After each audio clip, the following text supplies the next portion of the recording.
Hello guys and good day. It's Tuesday today.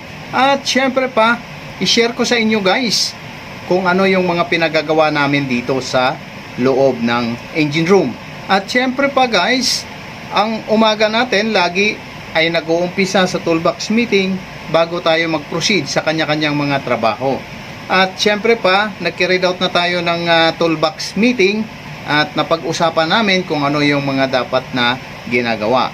At syempre pa, pagkatapos ng toolbox meeting, distributed na yung kanya-kanyang mga trabaho at si second engineer ay tinutuloy na niya yung pag-assemble, yung pag-assemble na ng spare main engine exhaust valve.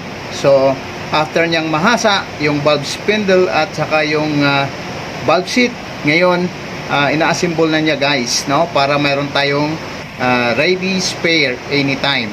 At syempre si third engineer naman guys, kung makikita nyo yung tinitira niya ngayon or ginagawa niya ngayon is cylinder head naman yan guys ng generator engine natin.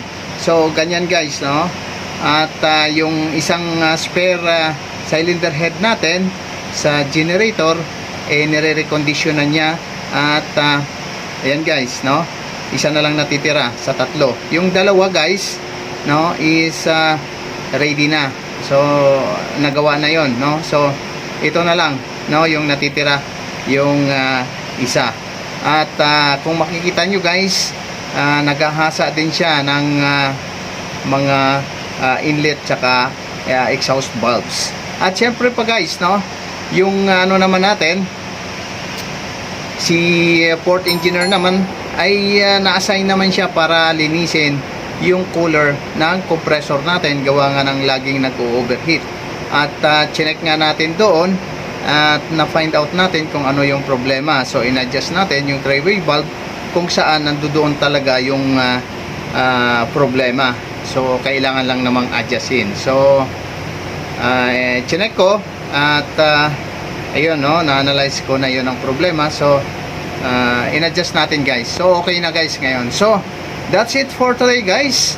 And may God bless us all. Bye bye.